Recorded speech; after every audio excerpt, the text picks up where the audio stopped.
The night was made of quiet breaths and distant echoes, the kind that live in the corners of forgotten rooms, and the sound of my own heartbeat felt like a whisper against the fading hum of the world. I walked through the narrow streets where the air smelled like rain that never came, and the lights trembled softly against the old walls that seemed to remember more than I ever could, and somewhere between the spaces of my thoughts I felt a name stir, a face that was almost familiar yet lost to the slow current of time. I did not know why my hands felt heavy, as if carrying something unseen, perhaps the shadow of a memory that refused to fade, perhaps the ghost of someone I had once loved. I could not tell, and the night kept moving around me, wrapping me in its silence and its ache. I passed by the old cafe where the glass door still bore the marks of years gone by, and for a moment I saw the reflection of someone sitting there, someone with eyes that seemed to know mine, as if the world had folded itself in two, and I stood between. Now and then I blinked and the chair was empty, the cup untouched, the steam long gone, yet I could feel the warmth on my fingers, the kind that stays long after touch has disappeared, and I thought maybe memories are not what we remember but what we cannot forget. The road ahead curved into darkness and I followed without knowing why. Maybe I was searching for something, or maybe something was searching for me. Every step felt like an echo of a forgotten conversation, the kind that lingers when you wake from a dream you can almost taste but never name. I remembered a hand once held in mine beneath a sky that burned with silver, a laugh that drifted like wind through the trees, a promise spoken in the hush between breaths. I remembered eyes that looked at me not with love but with recognition, as if they had found home in the map of my soul, and yet I could not remember whose they were. I reached the bridge by the river where the water whispered secrets to the stones below, and there under the pale touch of the moon I saw him standing, a figure still and quiet as though carved from memory, his face turned toward the current, his hair falling like night itself, and something inside me trembled because I knew that shape, I knew the silence he carried, I knew the sorrow that clung to him like rain on glass, and when he turned I saw his eyes, the color of dusk, the color of everything I had ever lost. He did not speak, but I heard his voice somewhere in the wind, soft and hollow like an echo from a dream. He said, "You came back," and I wanted to ask from where, but the words would not form, and in their place came a flood of visions, fleeting and broken, a candle flickering in a storm, a letter torn before it was finished, the scent of jasmine in the air, and the sound of a clock that had forgotten to move. Time seemed to slip between us like sand through an open hand. I tried to reach out, but the space between us deepened, turning into something vast and endless, and in that space I felt the weight of everything I could not name, the ache of lives lived and forgotten, the hush of promises left behind, and yet I knew this moment was real, or maybe it was only memory pretending to be real. The stranger looked at me and I saw myself reflected in his gaze, a reflection of a reflection, an echo of an echo. He stepped closer and the world blurred around him, the air shimmered as if it could no longer hold its shape, and I could hear my own heart beating like a drum in a distant valley. He whispered something I could not catch, maybe my name, maybe his own, and when his hand brushed against mine a warmth spread through me, not of this world but of something deeper, something older, and for a heartbeat we were one, the same breath, the same silence, the same sorrow. Then he was gone like mist, dissolving in sunlight, and I stood there alone, the river still moving, the moon still watching, and yet everything felt different, the world quieter, my soul heavier. I walked home through the empty streets feeling as though I had woken from a dream that had lasted a lifetime and yet left me with nothing but questions and a faint taste of memory on my tongue. When I reached my room the window was open, though I was sure I had left it closed. The curtain swayed with the night breeze, and on the table lay a photograph I had never seen before. It showed me standing by the river, beside him the stranger who was not a stranger, our faces blurred by time, our hands almost touching. I stared until the lines of the image melted into my mind, and I realized that some memories are not born from the past but from the longing that lives inside the heart. The candle burned low and I sat in its fading glow, trying to remember where it all began, the first time I met him or the last time I lost him, but all I could find were fragments, the curve of a smile, the sound of footsteps fading down an endless road, the feeling of waiting for someone who may never return, and I knew then that he was more than a stranger, he was the shape of everything I had forgotten to love. As morning came like a dream, breaking softly against the edge of my thoughts, the light seeped through the window, pale and trembling like a memory unsure of its place. The photograph still lay on the table, its edges curling slightly as though it breathed, and in the silence I could almost hear his voice calling from somewhere far beyond the waking world. I tried to tell myself it was nothing, just a trick of the mind, but my heart refused to listen. It beat in the same rhythm it had last night, the rhythm that had once belonged to him and me, or maybe only to the echo of us. I walked to the window, and the street below was bathed in quiet gold, the city not yet awakened. Everything felt suspended between what was real and what was remembered. I watched the clouds drift like soft pages of a story I had forgotten to finish, and in that drifting I saw his face again, faint and fragile in the folds of the sky. He was smiling, the kind of smile that belongs to someone who knows the truth but has no words to tell it. I whispered to the air, asking, "Who are you? What are you doing in my memories?" But there was no reply, only the sound of the wind carrying away my voice like it carried everything else I had ever lost. I spent the day walking through places that once meant nothing to me, and yet now every corner felt familiar. The market with its scattered colors, the library where the smell of old paper clung to the walls, the narrow lane where sunlight fell in slanted beams between the buildings, and every time I turned I thought I saw him there, watching from a distance, not haunting me but guiding me like a shadow that remembered light better than I did. By the afternoon the air grew heavy, the scent of rain swelled in the wind, and the world dimmed into that strange hour when time feels uncertain. I sat on a bench near the park where the leaves murmured softly and the sound of children's laughter faded like a ghost into the distance. I closed my eyes and the world slipped away, and I was somewhere else, standing in a place both strange and known, a garden filled with white flowers, their petals shining faintly under the glow of unseen stars. And there he was again, standing by the fountain, his eyes filled with the reflection of all the things I could not name. He said, "Do you remember?" and I wanted to say yes, but the words dissolved before they reached my lips. He took a step closer and the ground beneath us shimmered like water turning to glass. I saw images flicker across its surface, moments that felt like dreams and yet were too sharp, too real. A train station in the rain, the sound of a clock striking 12, a hand reaching through fog, and I realized these were not just fragments of my mind, they were pieces of something larger, a life that had once been mine but no longer belonged to this world.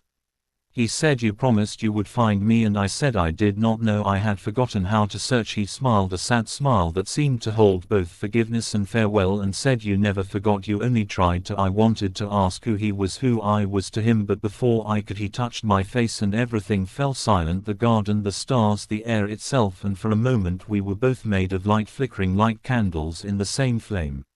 When I opened my eyes again I was back in the park, the world alive around me as if nothing had happened. The rain had begun to fall, gently soaking through the earth, the bench glistening with drops, and yet my hands felt warm as if still holding his. I looked at the sky and whispered his name, though I did not know it, and somewhere inside me I felt him answer, not in words but in the stillness that follows them. That night the dreams returned clearer than before. I saw myself standing in an old house by the sea, the walls covered with photographs, each one showing a different life, yet all with the same two faces, his and mine, sometimes smiling, sometimes crying, sometimes standing apart as if the world itself had conspired to keep us distant. I touched one of the photographs and the sea roared outside, the waves crashing like the beating of a heart long forgotten. He appeared beside me, his eyes reflecting the restless tide, and he said, "We have met 1,000 times in 1,000 lives, but this one was supposed to be the last." I asked, "What does that mean?" and he said, "It means some souls are bound by the echo of what they lost. They meet again and again to remember what was once whole, but each time they forget a little more, until all that is left is the ache of familiarity." I told him I did not want to forget, and he said, "You already have." The house began to fade, the photographs turning to mist, and I reached for him desperate, but my fingers met only air. He whispered, "You will find me where the river ends, where time sleeps beneath the water," and then he was gone, swallowed by the sound of the sea. I woke with tears on my face, the kind that come not from sadness but from remembering something too beautiful to hold. I stayed awake until dawn, tracing the edges of the photograph again and again, the one that had appeared on my table, wondering if it was a map, a clue, or just a reminder that I was not imagining any of this. I decided I would find the river, the one from my dream, the one from that first night where I had seen him standing beneath the moon. I did not know what I would find there, but I knew I had to go. The next day I packed a small bag and left the city. The road stretched endlessly ahead, and with every mile the air grew clearer, the world quieter, as if shedding layers of noise to reveal something ancient beneath. I passed fields of silver grass, forests whispering secrets to the wind, and small towns where the people looked at me as though they recognized me, though I had never been there before. And at last I reached a place where the world seemed to hold its breath, a valley carved by water and time, and at its heart the river flowed calm and deep, its surface shimmering like memory itself. I walked to the edge, and the moment I looked into the water I saw him again, not above, not beside, but within the reflection, his eyes meeting mine from the other side, and I understood that he had never truly been gone. He had been waiting inside the places I could not see, the spaces between moments, the silence between words. He lifted his hand from the reflection, and I did the same, our fingertips meeting where the water broke, and in that touch I felt the pulse of something infinite, every life, every dream, every forgotten promise returning like a tide that had always known its way home. And for the first time I was not afraid. Part 3. The river shimmered beneath the pale breath of dawn, the air still and filled with the hum of something ancient I could not see but could feel inside my bones. The reflection rippled softly, his face shifting in the water like a dream struggling to stay awake. I wanted to step forward, to reach him, to cross that invisible border between what was seen and what was felt, but the river's current whispered to wait, to listen, to remember, and I stood there, the world quiet except for the slow rhythm of my heartbeat blending with the sound of flowing water. He looked at me through the surface, his eyes carrying both distance and closeness, as though time itself bent to make this meeting possible. He said softly, though no sound escaped his lips, "You are still searching," and I nodded, though I did not know what I searched for. Perhaps the beginning, perhaps the reason, perhaps only an end that felt like peace. The wind moved through the trees carrying the faint scent of rain, and it felt as though the world was listening to us, holding its breath, afraid to break the moment. I closed my eyes and the air shifted around me. I felt the ground move gently beneath my feet like waves, and when I opened them again I was no longer standing by the river but standing within it, the water cool and bright against my skin, and he was there beside me, real, solid, more real than anything I had known. He smiled, and for the first time I saw no sadness in his eyes, only quiet acceptance. He said, "You have come a long way," and I answered, "I do not even know how I found you." He laughed softly, a sound like the breaking of dawn, and said, "You did not find me, you remembered me." The sky above us began to change colors, not with sunrise or sunset but with something beyond both, a shimmering of gold and violet blending like the memory of light and darkness becoming one. I saw the world fold upon itself around us, the river, the valley, the horizon, all melting into a sea of shimmering fragments, and each fragment carried an image, a moment of a life I had lived, or perhaps we had lived together, a marketplace filled with laughter, a ship sailing into mist, a quiet home by the sea where we watched storms together, and then a field of white flowers where we said goodbye again and again. And I understood then that time had never been a straight line, it was a circle, a loop we had walked too many times to count. He touched my hand and said, "You were always the one who wanted to remember, and I was the one who chose to forget." I asked him why, and he said, "Because forgetting is mercy and remembering is pain, but someone has to carry both, or the story disappears." And I realized I had been carrying that story for lifetimes, the ache, the longing, the flashes of faces and moments that felt too familiar to be new. I had been the keeper of memory while he had been the keeper of release.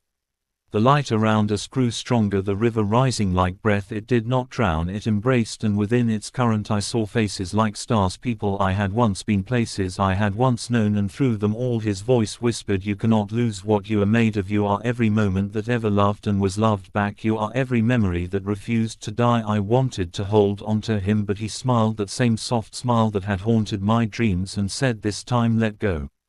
The water rose over our heads, and for a moment I thought I was falling, but then I was weightless, floating in an endless space filled with colors that pulsed like heartbeats. I saw us again and again through the ages, meeting under different skies, speaking different tongues, always finding each other just long enough to remember before being torn apart by time, and yet each meeting had brought us closer to this one, to this quiet end that was not an end at all. When I opened my eyes again I was standing on the shore, the sun high in the sky, the air warm and golden, the river calm as glass. There was no sign of him, no ripple, no reflection, only a stillness that felt complete, and in that stillness I realized I was not alone. I carried him within me, not as a ghost, not as a sorrow, but as a quiet light that breathed where my heart did. Every memory that had once hurt now glowed soft like a lantern in the fog. I walked along the riverbank and the world felt different, every color deeper, every sound fuller, the rustle of leaves, the laughter of a distant bird, the hum of life itself. It all felt like him, like us, like remembering what it means to exist without the fear of loss. I reached into my pocket and found the photograph, the one that had started it all, but now it was blank, the image gone, the paper smooth and white. I smiled because I understood it did not need to show what I already carried within. As the day turned to dusk, I sat by the water and whispered thank you, not to the river, not to the wind, but to the memory that had chosen to stay. The air shimmered for a moment and I thought I saw him again, standing across the water, watching quietly, his form fading into light, and as he disappeared the last of the sunlight touched the river, turning it to gold, and I knew that some strangers are never strangers at all. They are the pieces of ourselves we meet when the soul is ready to remember. The night returned, gentle and vast, the stars stretching across the sky like endless stories waiting to be told. I lay back against the grass listening to the quiet hum of the world, and for the first time in a long time my heart was still, not because it had forgotten but because it finally remembered everything it was meant to, and in that remembering I found peace, the kind that does not fade with morning, the kind that lives between breaths in the space where memory becomes eternity.